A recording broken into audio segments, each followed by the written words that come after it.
The suburban landscape was made for the prototypical American family: middle-aged, upper-middle class, white, families of four, and the shopping mall is its cultural center. The mall stands in a sea of parking and provides an always temperate shopping district for suburbanites to spend their free time and money. Public passages are lined with properties designed to be easily filled by retailers who pay rent in exchange for a plug-and-play storefront complete with all the utilities needed for a shopping experience. As online retail grows in market share, mall properties have been going empty, threatening the mall economy and leading many to close entirely. This challenge to mall space is an opportunity for new ideas for how the shopping mall is used and occupied. One opportunity is to use mall space to address a growing crisis of loneliness in aging adults by creating opportunities for co-living, intergenerational living, and housing co-ops. Aging adults and young people are typically relegated to institutional buildings developed to maximize profit that are further isolating and harmful. What if we filled empty retail properties in the mall with experimental residential units instead? Developers are already experimenting with hotels and apartment buildings adjacent to shopping malls as an attempt to save them with a sort of resortification. Individual mall properties are too small for developer profit models, making them a better scale for collective intervention by small groups. This fit is made better by the low cost of building in a mall compared to the surrounding single-family housing. The mall superstructure eliminates most of the expense of the new construction. A typical mall property extends from the public storefront through the showroom to the service counter, a progression that publicizes the activities inside to attract customers.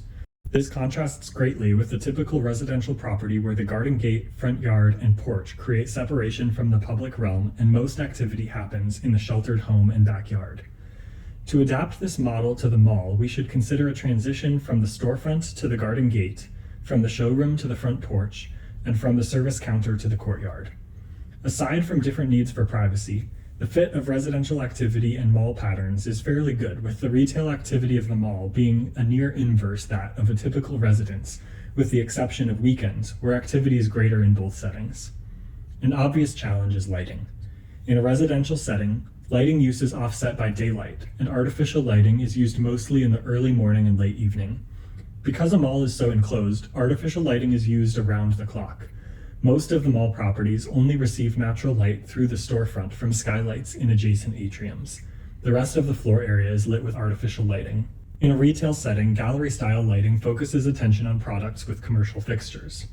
A mall residence should instead combine dynamic ambient lighting that echoes the feeling of natural light with domestic lighting fixtures around gathering areas and task surfaces. Together, these two might echo a residential atmosphere within the confines of mall space. Converting a mall property begins with stripping it bare of its previous life. The space is then subdivided with private units to reflect residential spatial strategies, with the garden gate, an open front porch area, and a passage to a central courtyard. A kitchen and bathroom could be built out as key shared utilities between these units. An apparatus for ambient lighting should cover all shared spaces with flexibility for additional fixtures around activity areas. Greenery should be incorporated on remaining walls to improve air quality and bring plants deeper into the indoor space.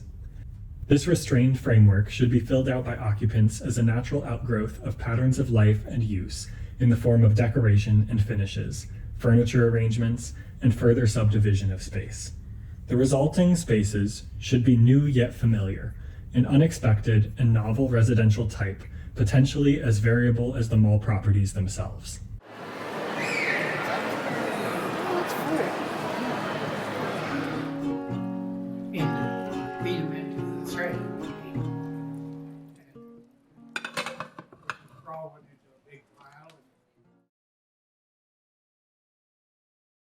These strategies could lead to many possible futures for mall space. In one mall, a wing might fully transform to a residential neighborhood with control over the connecting corridor and retail space. In another, residential interventions might concentrate on atrium balconies to maximize natural light, creating a vertical separation between commercial and residential domains. In yet another, the units might be fully integrated, spread throughout the mall with new retail spaces such as grocery stores, co-working spaces, and game lounges. The future of mall living and commerce are mutually beneficial. New patterns of use and life in a mall create new opportunities for commercial integration. A future brand could partner with a coffee shop to create a co-working space with a small service desk and functional showroom as a way of sharing space, creating opportunities for small businesses in the mall, and activating the brand with patterns of daily use.